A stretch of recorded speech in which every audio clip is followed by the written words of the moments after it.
empezar, que mueva la mano o que diga algo, que se, que se rebelen. Edgar, ¿quieres hacer la pregunta? ¿Estás por ahí? Sobre el electrodiagnóstico, sobre el EMG, ¿o no? Bueno, pues Guido está. Venga, Guido, nos unimos. A ver, si te puedo enganchar. Venga, ¿la ha recibido Guido o no? No lo sé si va a funcionar. Pensaba que te lo había enviado. Espera, si no... A ver, ahora, espera. Ahora.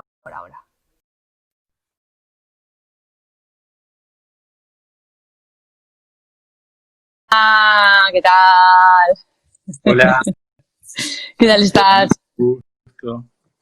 ¿Te ha dado tiempo a cenar y todo o todavía vas a cenar No, después? no, todavía no. Voy a comer ¿Estás después. concentrado? Eh, Venga, dinos, ¿cuál es la pregunta? ¿De qué quieres bueno, pregunta o tema, qué quieres que hablemos un poco?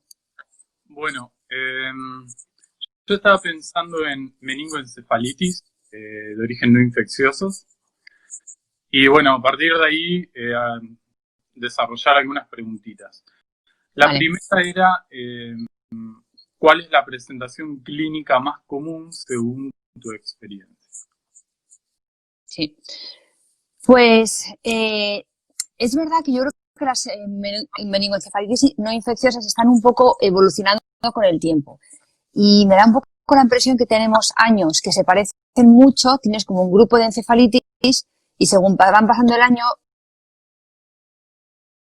a referir antes, o los veterinarios empiezan a referir antes, y cuando no las conocíamos tanto, yo creo que nos llegaban casos que estaban ya un poquito más como avanzados. Pero los que vemos ahora, típicamente es el sistema vestibular.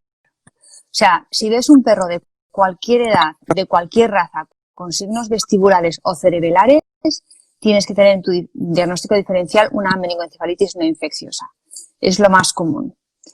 Que sería similar con los accidentes vasculares isquémicos, pero claro, la diferencia de presentación muy diferente. El isquémico será hiperagudo y la inflamatoria tienes esa presencia que el perro parece que no está muy bien o que sí que está bien, luego está peor, se mejora. Y yo diría que vestibular es lo más común. Pero estamos empezando a ver también muchos de médula espinal, combinación de vestibular y médula espinal, multifocales. Bien. Bueno, otra de las preguntas iba también en relación a la evolución y siempre son así Watson Wayne o también nos podemos encontrar con enfermedades que empiezan de forma aguda y la progresión es muy rápida o por lo contrario que te hace dudar, decir, "Che, puede ser que de forma tan crónica se haya dado una enfermedad inflamatoria". Esa es mi pregunta, si pueden darse esos dos casos también. Sí, efectivamente, lo que te decía, hace unos años cuando no las conocíamos tanto, Claro. esas épocas en las que el perro estaba un poco mejor con ciertas medicaciones. Hay que tener mucho cuidado con la doxiciclina. La doxiciclina tiene un cierto efecto antiinflamatorio y hay veces que estos perros, sabes, que son positivos a Lyme, responden un poco, están mejor y puede ser una presentación muy crónica. Y luego hemos tenido casos también súper agudos y casos muy agudos incluso de médula espinal que incluso con resonancia hemos dudado porque en la resonancia no suelen tomar el contraste tanto como en el cerebro y puedes tener una lesión intraaxial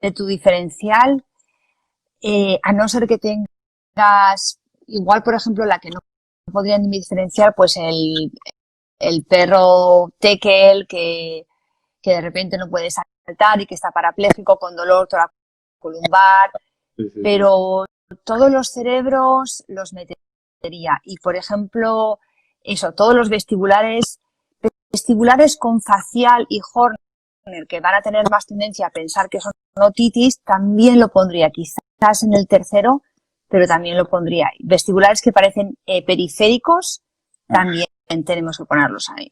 Bien. Vamos que haces una resonancia y después pensás en hacer una punción de líquido cefalorraquídeo. Sí. ¿Hay algún momento en el cual vos puedas encontrar algún indicio que te diga, no, mira, este paciente no sería indicado para hacer una punción de líquido cefalorraquídeo? ¿Y cómo lo detectaría? Pues es muy buena pregunta, porque si tenemos la resonancia, lo que vamos a hacer es ver la cisterna cervical y ver si tienes ese triangulito de líquido cefalorraquídeo. Esa va a ser la mejor manera que tú sepas que efectivamente tienes posibilidad de poder hacer líquido cefalorraquídeo. Si tienes algún signo de herniación del cerebelo o signos de aumento de la presión intracraneal, en las que los surcos del cerebro no se ven tanto, tienes una herniación del cerebro o el cerebelo, pero sobre todo fijarte en el triangulito que tienes dorsal al cerebelo, que es líquido cefalorraquídeo, que no tengas la conformación, si es braquicefálico, suele ser un poquito más difícil. Y ahora pensando al revés, yo sospecho en una enfermedad inflamatoria de este tipo. ¿Cuáles serían los diagnósticos diferenciales más importantes para esta enfermedad? ¿Se podría pensar en una encefalopatía metabólica o algo por el estilo?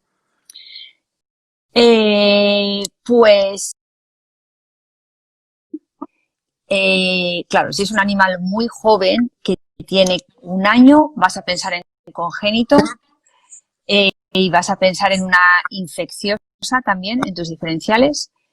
Y si es en un animal de edad más avanzada, probablemente neoplasia va a ser la que se va a parecer más, con ese un poco waxing and waning y claro, se puede presentar en cualquier parte del cerebro. El metabólico es interesante, pero el metabólico, o sea, en las inflamatorias es multifocal, el metabólico es difuso. O sea, en el metabólico generalmente no lo puedes localizar. Normales a estar hiperactivos o completamente dormidos, pero no eres capaz de exactamente decir dónde está. Con la inflamatoria generalmente dices, joder, parece vestibular, pero tengo unos déficits propioceptivos que parecen también cervical. ¿Cómo puede ser o que tenga dolor en toracolumbar y también es vestibular? O sea, realmente puedes localizar las diferentes partes. Bien, buenísimo. Bueno. ¿Vale? Muchas gracias. Esas son mis preguntas referidas a este tema. Muchas gracias, Guido. Venga, a ver si alguien más se une. Si quiere unir y hacer preguntas, está por ahí. ¿Cómo estaba? Había dicho Edgar, ¿estás por ahí? Mary, Beru, Pili, Felipe. ¿Estáis alguien por ahí? ¿Alguien se quiere unir? A todo el mundo le da vergüenza. Venga, pero si tenemos que, así no podemos hacer mano a mano las preguntas, si no, o sea, toda pregunta es buena. Nadie se quiere unir. ¿No? ¿Te quieres unir, Sergio? Edgar está en el trabajo, pero si no se puede hacer mi pregunta. Sergio, ¿te quieres unir? Sí. Neurocardio, vale.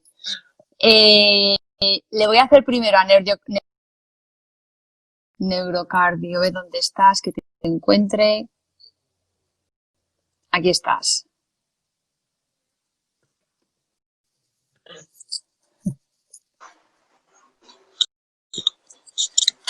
¿Qué tal, Beru? Hola, Ale, ¿cómo estás? Muy bien, ¿y tú? Bien, con calor.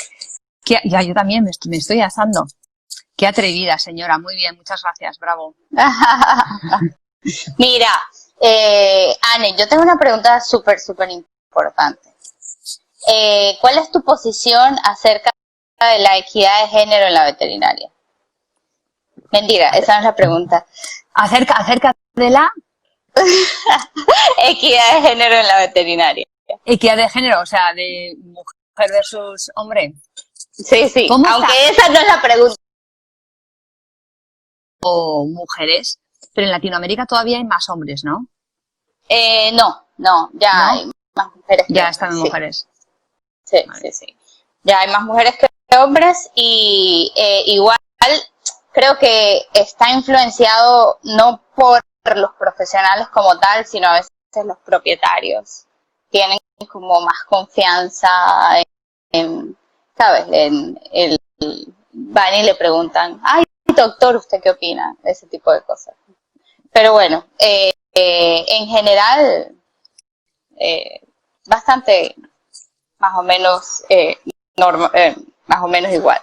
Ahora, lo que te iba a preguntar, en realidad, y eso no era, eso era un chiste, era una de las cosas que a mí me ha pasado, ojo, que no lo he hecho muchas veces, pero diferenciar entre el tejido sano y el tumor como tal, ¿ok? Cosa que no me ha pasado con los tumores espinales porque he tenido la suerte de que se ven mejor y se diferencian más fácil.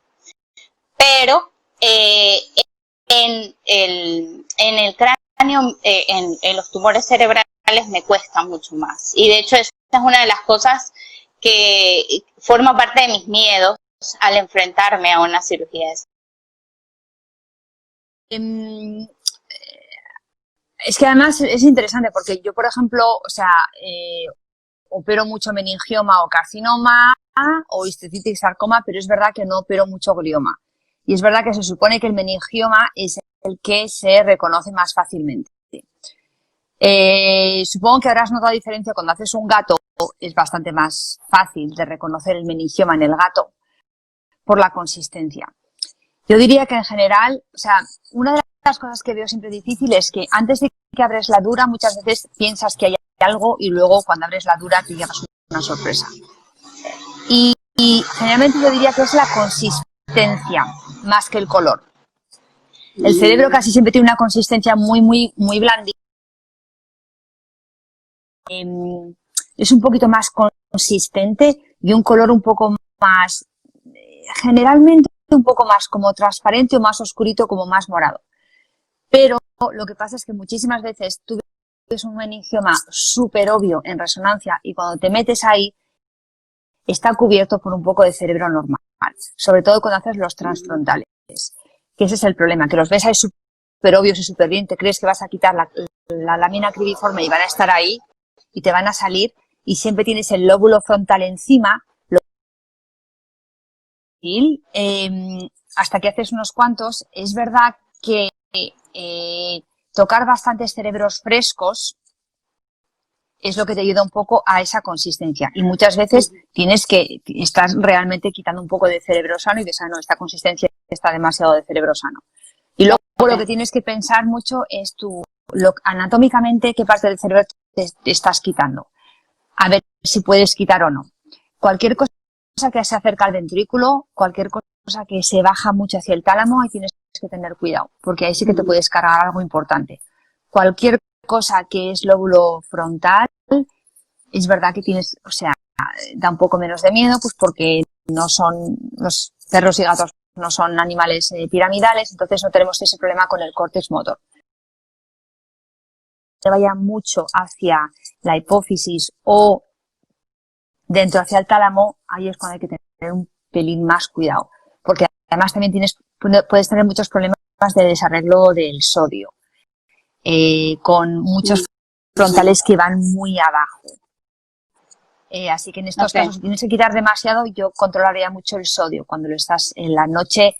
Generalmente cuando descontrolan el sodio suele ser de 1 o 2 días, no lo suelen hacer esa noche. Pero yo diría eso, más consistencia. Claro. Pero normal, sí. Y luego eso, teniendo la seguridad de que no estás quitando una parte importante del córtex, que al final los perros no necesitan el córtex para conducir. Exacto. Ni suman, ni restan, ni hablan. Ni suman, ni restan. Exacto.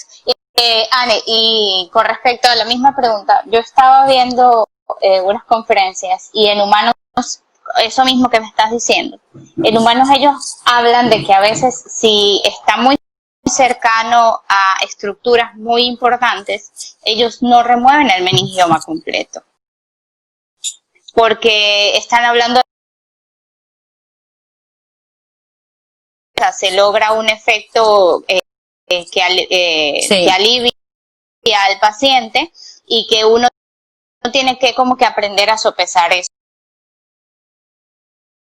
Y si tú concuerdas con eso en veterinaria. Sí, completamente. Lo que pasa que realmente en veterinaria yo no tengo el aspirador ultrasónico, entonces yo sé que no quito completamente los meningiomas de perro. Los de gato sí, pero los de perro no. Y efectivamente, completamente de acuerdo. Yo cuando tengo un buen trozo de meningioma, yo siempre los mido antes para saber, porque luego cuando estás en cirugía siempre quitas y dices, ¡oh, qué grande! Y te emocionas mucho. Pero luego hay que hecho una buena descompresión. También otra cosa, en humana hacen unas craniectomías o craniotomías enormes. Entonces tienen cerebro normal, meningioma y nosotros generalmente, sobre todo si no tienes una placa de titanio, tienes que poderlo volver a cerrar. Entonces, a veces no puedes tener un agujero así grande donde ves todo el cerebro perfectamente normal. Tienes que estar justo encima del cerebro. También para localizarte te cuesta más porque no tienes el neuronavigator. Las referencias anatómicas, sí. Claro, entonces tú igual te has hecho ya un trozo así de cráneo, pero no estás encima del tumor. Entonces, al final, igual tienes que estar justo encima del tumor, quitar todo lo que puedas y ya está. O sea, es que el abordaje es... O sea, por eso es verdad que yo nunca digo, no lo voy a quitar todo. Ya sé que no lo voy a quitar todo. Efectivamente, es quitar efecto de masa completamente y tener un diagnóstico definitivo de biopsia. Claro, la patología, exactamente. Gracias, Bessie. Voy a conectar a Sergio. Gracias. Vale, seguimos por aquí. Sergio me ha preguntado, ¿estás por ahí todavía? Voy a ver si te veo. Y te conectas. Y luego acordaros, decirme si tenéis si os queréis conectar, avisarme y seguimos haciendo las conexiones. ¿Qué tal? Hola, Doc, ¿cómo estás? ¿Qué tal? ¿Has acabado ya el día o estás todavía por ahí trabajando? No, ya. A lo del trabajo ya. Ahora empieza el trabajo de noche. Uh-huh. El que mejor se paga o el que peor se paga, ¿no? Sí, no sabe uno qué es mejor o no. Doc, muchas gracias. No te voy a preguntar de inestabilidad limfosacra. Pero sí me interesa mucho preguntarte, y creo que ya lo he hecho varias veces, pero me parece súper interesante el momento para hacerlo, y es, hace una semana más o menos tuvimos un paciente, cachorro de 2 meses, pitbull, que llegó con una intolerancia al ejercicio. Contigo, en Boston vimos algo más o menos parecido con lesiones de piel, y por eso nosotros actualmente creemos que puede ser una dermatomiositis. Obviamente necesitamos biopsia, cosas que lastimosamente no tenemos, pero nos llamó mucho la atención.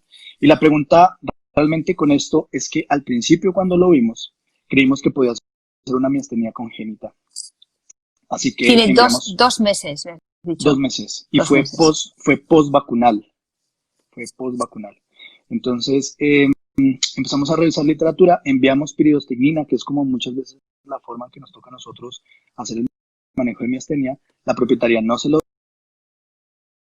mejor, tras 2 semanas de solamente tratar con vitaminas, le enviamos pentoxifilina también, Sí. pero quedamos como, ok, la pregunta es, ¿cómo podríamos diferenciar clínicamente neuromuscular, muscular, a una neuropatía? Porque teniendo en cuenta que la miastenia sería más neuromuscular y esto aparentemente es una miositis, Sí. no sé cómo podría acercarse uno más a... Sí, pues hay una diferencia,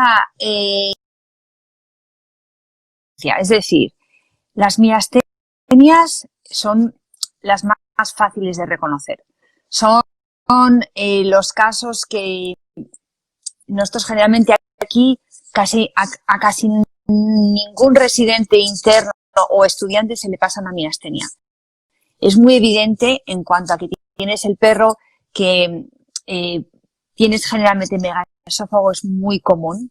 Entonces, para cuando te llegan, ya tienes el perro con un poco de regurgitación, con la tos, y generalmente lo que pasa es que como tiene la bronca, empiezan a ponerse así como muy, casi como con una poliartritis cuando andan, que andan con los pasitos así pequeños y se sientan. Andan un poco y se sientan. Pero no pueden realmente, generalmente para cuando nos llegan a nosotros es la realidad, y sobre todo a vosotros seguro que os llegan también más tarde, no creo que os vaya a llegar con el primer síntoma de miastenia. Realmente el perro no puede dar 2 o 3 pasos. Anda un poquito y se sienta. Si tú lo dejas en la jaula y estás sin moverse durante 3, 4 horas, igual lo puedes sacar hasta afuera, pero una vez que está fuera, anda, se sienta, anda y se sienta. Y es polimiositis. La polimiositis pueden andar, que es un poco diferente de la dermatomiositis. Luego hablaremos de la dermatomiositis. La polimiositis puede andar parecido a la miastenia, pero no se acaban sentando. La polimiositis andan con esa forma de andar como muy stiff, con los pasitos pequeños, con bastante tembleque de las patas porque están débiles, pero no se sientan, siguen andando despacio, pero siguen andando. Y las polimiositis son menos frecuentes que la miastenia gravis, pero más frecuentes que la polineuropatía. La polineuropatía bastante menos frecuente, excepto la poliradiculoneuritis idiopática, que esa es un poco más típica, progresiva, rápida, más flácida. La polineuropatía, vas a tener un perro que anda bien, pero está más como una motoneurona inferior de médula espinal, ¿sabes? O sea, están disminuidos, pero no tienes ese como forma de dolor de andar o esa stiffness que ves en la polimiositis y en la miastenia gravis. La dermatomiositis, yo el caso que visteis es el único caso que he visto en mi vida. En la vida me han llegado a mí un caso de dermatomiositis con signos neurológicos, en la vida. Sé que yo lo pondría bastante bajo en el diferencial porque es muy poco común. Y este caso yo creo que nos llegó también porque era honesto. Llegado este caso. Y lo primero que tendrías que hacer, por ejemplo, en estos casos es hacer unas creatinquinasas.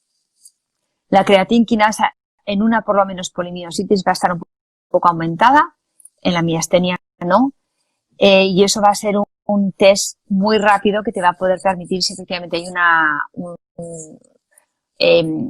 destrucción muscular. En un perro tan joven de 2 meses, con signos de debilidad muscular y con una creatinquinasa aumentada, antes que polimiositis, porque a 2 meses polimiositis, a no ser que sea infecciosa, inmunoviriada me parece un poco temprano, a 2 meses. Ya sé que tuvo estás pensando en algo congénito muscular, la miastenia gravis podría ser, pero por ejemplo una distrofia muscular te va a dar este cuadro de un perro que se fatiga, con una hernia hiatal, también pueden tener un megaesófago y una pérdida muscular importante y las creatinquinasas muy aumentadas. pero a 2 meses yo hubiese pensado efectivamente congénito o infeccioso un poquito antes que inmunomediado. Inmunomediado es verdad que es verdad que después de la vacuna es un poco sospechoso, pero me parece un poco temprano para inmunomediado. Ok. Sí, porque lo que nos llamó la atención es que no tomó la piridostignina porque pensamos que puede ser una miastenia y el paciente después de 2 semanas está perfecto. Está perfecto. Está como si nada. Lo que nos llamó la atención es que empezamos a evidencia en humanos de miositis asociadas a la vacunación. Sí. Y en un caso particular por parvovirus, porque muchos lo asocian más a rabia, y este paciente había recibido parvo. Y lo que nos llamó la atención fue las lesiones en la cara, como muy alrededor de la cara, y no había una evidencia de ser ácaros ni nada. Y dijimos, obvio, necesitamos el diagnóstico. Y cómo se mejoró, aunque pensamos ser el CK, pero en este artículo la gente puede pagar y que no. Pero ¿crees tú entonces que deberíamos hacer? Es que biopsia ya la hemos No, si el perro está mejor. Es verdad que la dermatomiositis es muy frecuente en humana, muy frecuente, súper frecuente y muy difícil de diagnosticar. Y hay unas presentaciones muy variadas. Es verdad que en veterinaria, la verdad es que ya te digo que nosotros no recibimos los casos. Entonces, esto sería mejor una conversación con un dermatólogo. Por supuesto que una respuesta inmunomediada a una vacuna, por supuesto, y ya hay también bastantes artículos describiendo estas meningitis en ciertos animales, por ejemplo, en boxers y poliartritis, o sea, por supuesto, no me extrañaría nada. Lo único que me sorprende un pelín es que tenga solamente 2 meses, pero no es la primera vez que tenemos un animal que parece tener una reacción inmunomediada y sobre todo, por ejemplo, con estos gatos, con las poliradiculoneuritis que relapsan de los esteroides, estos gatos un montón de veces son súper jóvenes, tienen 14 semanas o secundaria la respuesta de la vacuna y luego el cuerpo pues lo controla y no hace falta hacer nada especial, efectivamente. Si fuese miastenia congénita, el perro estaría mal. Habría mejorado, sí. Sí. Y si el perro podía seguir andando, una polimiositis es más típico. La miastenia es mucho más dramático. No creo que esté pasara una miastenia. Es como casi todas las miastenias son de libro. Sí. ¿Sabes? Normales y la propiocepción normal. Sí, perdona, eso. Con la miastenia gravis, propiocepción normal, reflejos normales, electrodiagnóstico vas a tener, creatinquinasas normales, con electrodiagnóstico vas a tener el EMG normal, electromiografía normal, conducción normal, pero cuando lo fatigas es cuando va a haber el decremento. Con la polimiositis vas a tener creatinquinasas aumentadas, vas a tener electromiografía anormal, pero a la conducción nerviosa normal, que luego, mira, además me va a unir con la pregunta que Edgar había hecho después cuando acabemos. Y con la polineuropatía tienes propiocepción, la puedes tener disminuida, reflejos espinales disminuidos.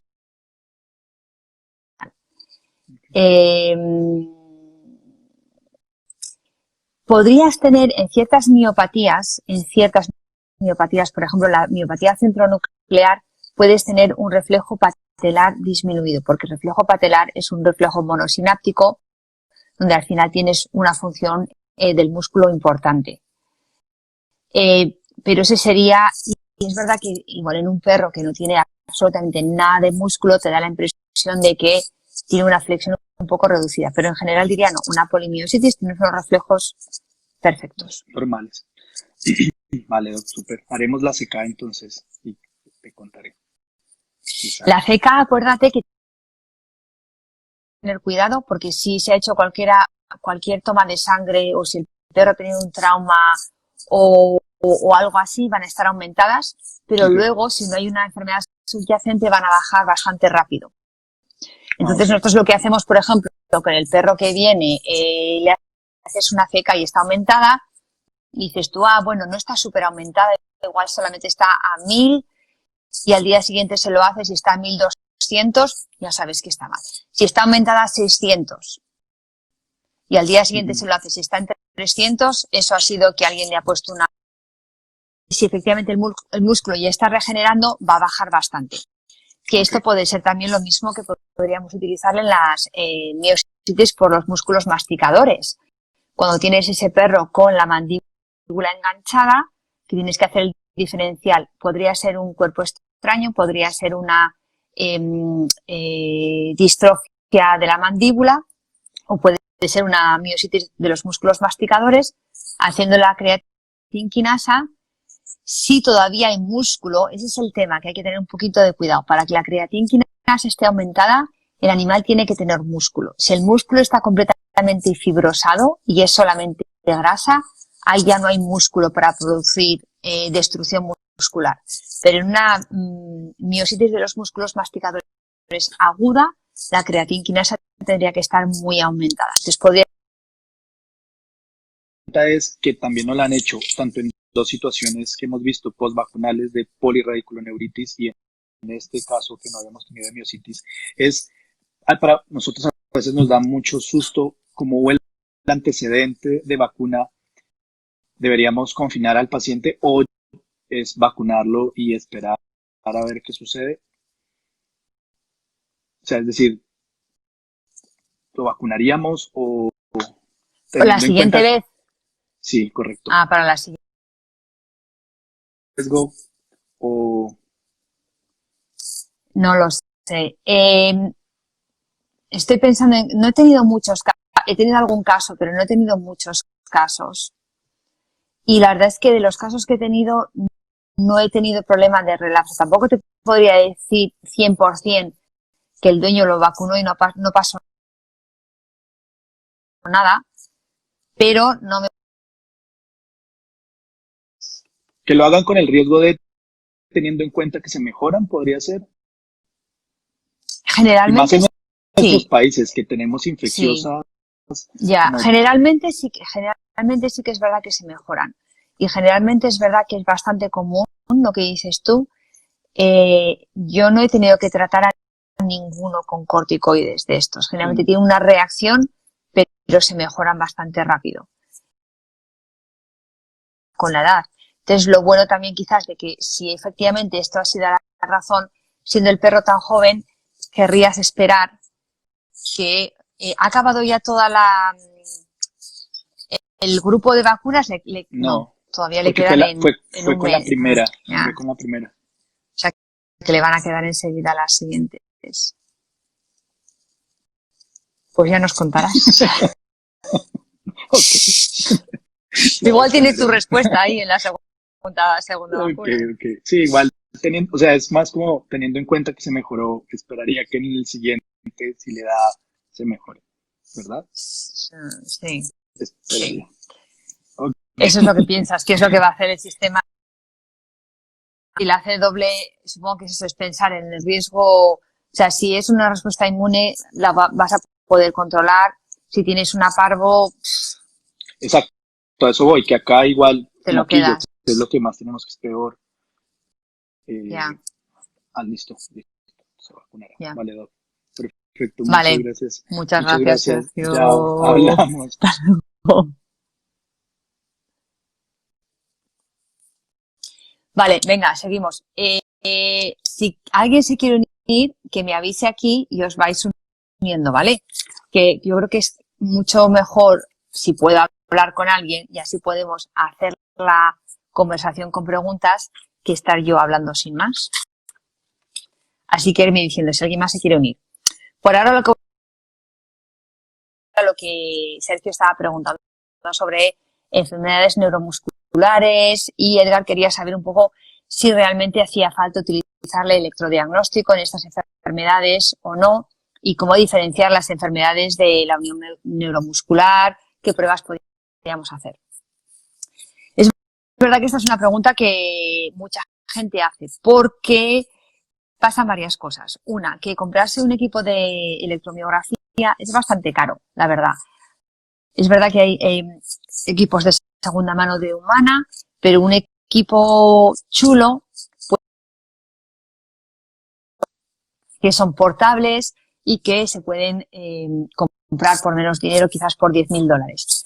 Pero tenéis que tener un poco de cuidado con estos equipos que son más baratos, que a veces lo que pasa es que el sistema que te venden con el ordenador portátil no dura mucho. Y entonces es como que cuando se pasa la versión que te has comprado, te tienes que comprar otro ordenador y volverte a gastar otros $10.000. Así que la primera limitación, yo diría, de estas pruebas es que efectivamente es una máquina. ¿Cuánto me voy a gastar? Lo beneficioso de estas máquinas, yo diría, es que podrías sacarle partido haciendo test de audición en cachorros, porque en muchos países, para poder criar ciertos cachorros como dálmatas y otros perros blancos o colis, tienen que tener los criadores pues un test que efectivamente diga que el perro no es sordo, porque sabemos que ciertas razas tienen una predisposición genética. Entonces, si hay un perro que está sordo, aunque sea de un oído, no van a poder tener cachorros. Entonces, podríais un poco amortiguar conducción nerviosa, pruebas auditivas, y también podríais incluso adaptarlo para hacer electroretinograma, el ERG. ¿Para qué nos sirve estos test? Realmente la electromiografía lo que va a hacer es ayudarnos a localizar dónde está el problema, pero no nos va a decir exactamente cuál es el problema. Es decir, nos va a decir si el problema está en el músculo, en la unión neuromuscular o si está en el nervio, pero no nos va a decir si es una enfermedad. Vamos a tener que hacer una biopsia del nervio o una biopsia del músculo. Y interpretar y hacer el test no es muy difícil, pero interpretarlo sí que es un poquito difícil, porque tienes que saberlo hacer bien. Si no lo haces bien, puedes tener resultados que son falsamente negativos. Así que nosotros lo utilizamos mucho, nos ayuda mucho, por supuesto, a reconocer, por ejemplo, cojeras de origen nervioso, de una cojera, por ejemplo, ortopédica, localizar si efectivamente es una enfermedad del músculo, del nervio, de la unión neuromuscular, y luego, una vez que esté en relación o, por ejemplo, un problema metabólico. Así que esa es un poco la respuesta. ¿Qué otras pruebas podemos hacer para la unión neuromuscular? Pues sobre todo es verdad el electrodiagnóstico con la estimulación repetitiva, y luego vamos a tener también, por ejemplo, las pruebas en el caso de la miastenia gravis, la prueba del anticuerpo. Vale, tenemos aquí unas preguntas. Tenemos a Bernardo, que nos va a querer preguntar en portugués. Yo creo que sí que lo voy a poder entender. Ahora te conecto en un segundo, Bernardo, si quieres.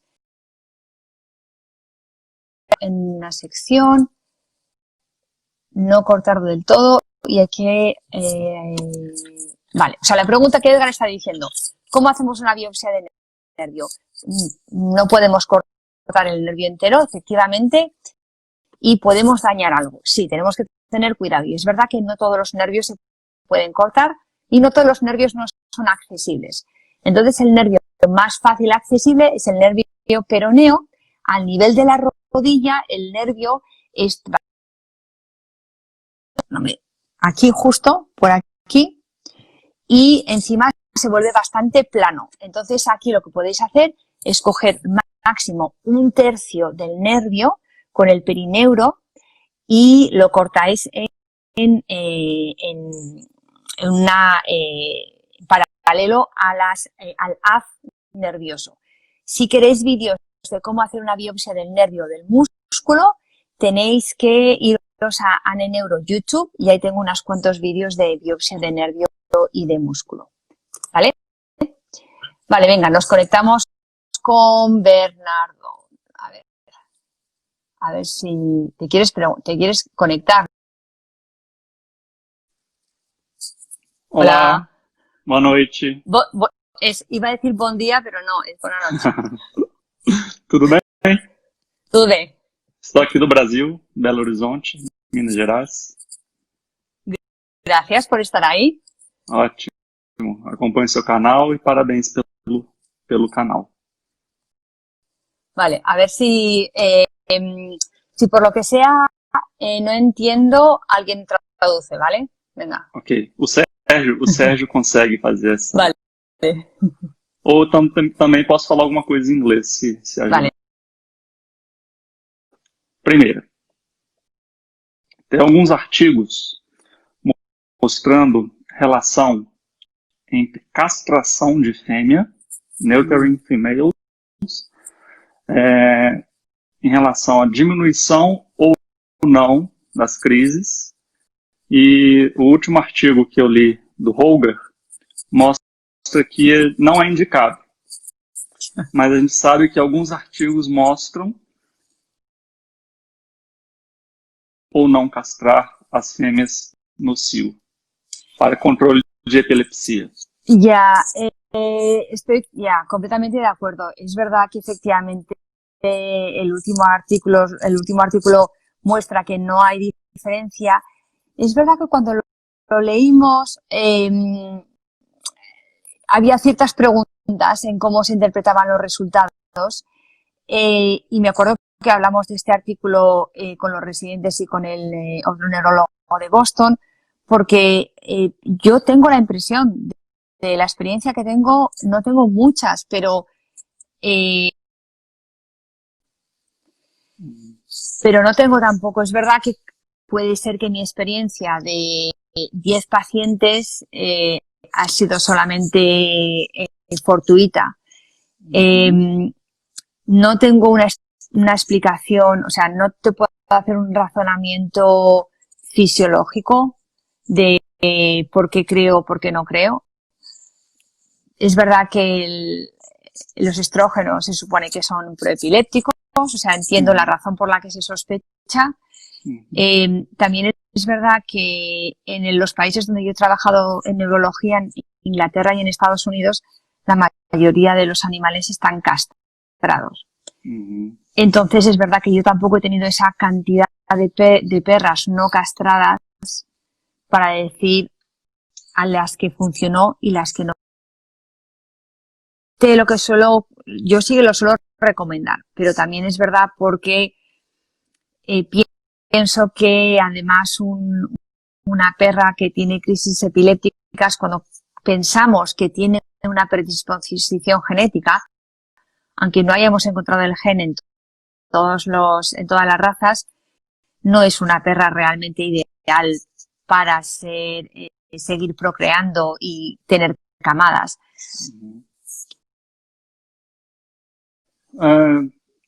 Eu tenho muito pouca experiência em cães e em cadelas também não castradas. Já tendo a maioria castradas, tá? Algumas que tinham crises que no período de cio ficavam incontroladas ou incontroláveis, eu sugeri a castração y parece que resolveu más o menos. Sí, no desaparecen. No desaparecen completamente, pero es verdad que generalmente tienen estos ciclos de crisis en racimo, que suele ser alrededor de la época de celo. Y es verdad que esas crisis de racimo se mejoran un poco y es verdad que se tiende a tener un poco más de una intensidad menos frecuente. Quizás la frecuencia la misma, pero se va añadiendo. Todos los estudios que hacemos de epilepsia y de respuesta a tratamiento son extremadamente difíciles, porque no puedes hacer un double-blinded, un estudio ciego double-blinded, porque no puedes dejar a un animal sin convulsar. O sea, hay ciertas medicaciones que sabes que son el estándar. Entonces es muy difícil tener poblaciones que son completamente iguales, donde reciben exactamente la misma cantidad de medicación, con el mismo nivel, con la misma frecuencia, son estudios muy caros, sabes que siempre con la que están mejor, que están peor, que están mejor, es natural. Entonces, pillar esa población que está en el mismo momento del círculo, que no tienes esa mejora del efecto placebo, como Carmen Muñana mostró con ese artículo muy bueno que hizo del efecto placebo. El efecto placebo existe en los dueños y existe en el círculo circadiano de la epilepsia. Entonces es que es muy difícil interpretar o tener una población perfecta. ¿Perdona? Posso fazer mais uma pergunta? One more? Sí, sí, claro, sí. Tenho visto em alguns animais idosos algumas crises mioclônicas idiopáticas. Chega-se à conclusão que seja idiopática. Nesses animais, o Keppra tem funcionado melhor do que o Gardenal ou o fenoorbital. E complementando, muitos desses animais a gente faz até diagnóstico depois de hiperadrenocorticismo associado a esse tipo de crise específica. O sea que tienes, cuando dices que tienes mioclonos idiopáticos, te refieres a crisis, o sea, epilepsia idiopática con mioclono, y tienen también crisis generalizadas o solamente focales. Focales. Con mioclono focal. Focal. Sí, yo las veo más difíciles de controlar, añadiendo gabapentina a otro antiepiléptico también, o sea, no solo la gabapentina, añadiéndolo a, por ejemplo, al Keppra o alguna otra cosa.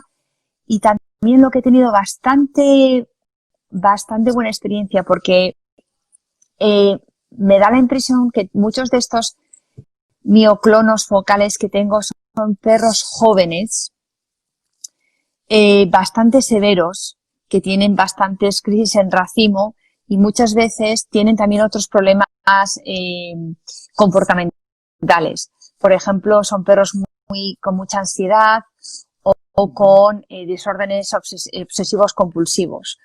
O que en cuanto les empiezas a poner un tratamiento para controlar. Entonces hemos encontrado que también estos animales que tienen algún problema de desórdenes mentales y mioclonos o crisis epilépticas parciales responden bastante bien también a la zonisamida. La zonisamida hemos encontrado que tiene un poco porque controla, no me acuerdo ahora, una de las se me ha ido completamente de la cabeza. Una de las características de la zonisamida es un control también un poco del comportamiento. Y a mí me ha ido muy bien. Siempre me he movido a la zonisamida y a la gabapentina juntos. Zonisamida a gente não tem aqui no Brasil. A gente não costuma usar. Gabapentina bastante. Sí, la gabapentina es un poco hit or miss. Puedes tener casos que es como el día y la noche, te cambia completamente el animal, y otras veces que no hace nada, les deja muy sedados y no tienes ninguna respuesta. Pero siempre tiene que ser añadido vital, Keppra o la zonisamida, que es una pena que no tengáis porque funcionan bastante bien en estos perros jóvenes con problemas de desórdenes del comportamiento también. Certo. Posso fazer a última? Last one? Sim. Ok. Eu tenho 2 pacientes que apresentam alguns eventos paroxísticos que duram 2 horas. E são eventos que o animal ele fica muita arfagem, temperatura 40 graus, tá? Tem alguma perda motora, são animais que têm Spitz, and the other York. Spitz de 3 anos, York de 6 anos. E são animais que após 2 horas, só resfriando, eles têm a cada 6 meses esses episódios, resfria, faz um gelo, uma água, vão melhorando e pronto, ficam bem. Y no, o sea, esto no les pasa después del ejercicio. Están en casa tranquilamente. Não tem dor, são animais que eu palpo, coluna, não demonstram muita dor. Yeah. Eu não penso muita coisa, porque crise epilética para durar 2 horas, o animal não seria, né? Yeah. Y no es tampoco, no es nada vestibular, porque a veces yo tengo algunos casos, sobre todo no sé por qué, en Carlinos, en el pack, de estos episodios vestibulares que muy poco frecuentes, lo que dices tú, una vez cada 6 meses o más, muy ansiosos porque tienen ese desequilibrio, pero no tampoco, no es un signo vestibular súper obvio. Y yo no tengo muchísimos, pero tengo unos cuantos que los he explorado, resonancia de todo, y no he encontrado absolutamente nada. Ya. Siempre les digo, buenas noticias y malas noticias. Buenas noticias, que su perro no tiene nada grave. Malas noticias, que no sé lo que tiene. Entendi. Não tem nistagmo, não tem redizia, mais importante do que ataxia. Yeah. São casos complexos. Sí. Yo, la verdad es que no tengo mucha experiencia con las disquinesias. Son muy difíciles. Las encuentro muy difíciles, sobre todo sin tener el electroencefalograma en casa con el perro. Certo. Y Daleston, só mais uma. Vale, déjame solamente que responda a 2 preguntas que han hecho. Una ha preguntado, Edgar, mi opinión, y la verdad es que no me funcionaba absolutamente nada. Mi experiencia con el imipitoin es que realmente es mucho más débil que el fenobarbital. También tenía algún efecto secundario. Y yo realmente no lo ponía en ninguno de mis pacientes porque no tenía realmente una respuesta comparable al fenobarbital. Laura pregunta, la gabapentina, ¿en qué dosis? Empezamos a 20 miligramos por kilo y la crisis epiléptica a partir de 20. Y luego Flavia se está preguntando si podría ser un postictal. Ya no, pero si fuese un postictal en los casos que decías tú, probablemente sería diferente, ¿verdad? O sea, tú dices que el perro está durante 2 horas presentando exactamente lo mismo. Yeah. Vale, esta pregunta y luego tu pregunta. ¿Qué opino del tratamiento con ozono líquido para lesiones de la columna? No tengo absolutamente no puedo opinar sobre el tratamiento con ozono. Dime, pregunta. Só entrando nessa parte dessas crises vestibulares, que elas vêm a cada 6 meses, você vê alguma relação com acidentes vasculares transitórios isquémicos ou pouca relação? Pues mira, yo lo que hacía en estos casos había leído bastante sobre también modificaciones de la presión arterial, porque en humana describen mucho esos episodios hipertensivos o hipotensivos. En humana precisamente la hipotensión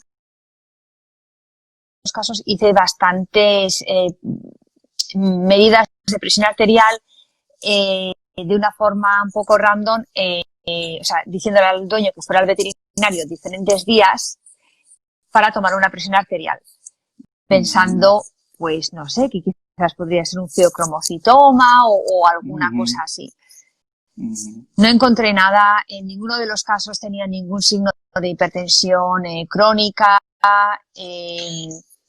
y efectivamente lo que dices tú, los accidentes isquémicos transitorios podrían ser efectivamente lo que hemos dicho, el accidente vascular le gusta mucho el sistema vestibular, efectivamente, aparte de hacer una resonancia, igual quizás también me diría si están hipercoagulables y es verdad que puede que no tengas ninguna enfermedad subyacente, pero a mí me da más la impresión, los accidentes transitorios son un poquito más rápidos, no sé si duran tanto como 2 horas. Okay. Y generalmente si vuelven a pasar, tienen como más, o sea, los casos que he tenido te entiendo perfectamente porque he tenido esos casos que son como muy dramáticos, duran. Si es un accidente vascular, sería un poquito más aleatorio. Yo lo encontraría un pelín más aleatorio, un poquito más rápido, yo creo. Certo. No creo. Muito bom. Muito Bueno, obrigado. Muchísimas obrigado. gracias. Muchísimas gracias a todos.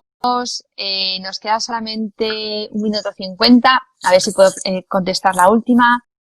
Las manifestaciones clínicas del ataque, una quemo transitorio deberían generarse en los menores a 1 hora. Eso, sí, efectivamente, lo que estamos diciendo, el accidente recupere constantemente y efectivamente son más cortos, no son 2 horas en el que el animal está manteniendo exactamente los mismos signos clínicos. Podría ser un accidente vascular no transitorio que dura más tiempo, pero es verdad que es muy raro cuando duran continuamente los mismos signos clínicos exactamente 2 horas. Bueno, estoy viendo a mucha gente que estáis moviendo la mano, pero os teníais que haber unido más, preguntar más cosas. Venga, muchas gracias por estar ahí.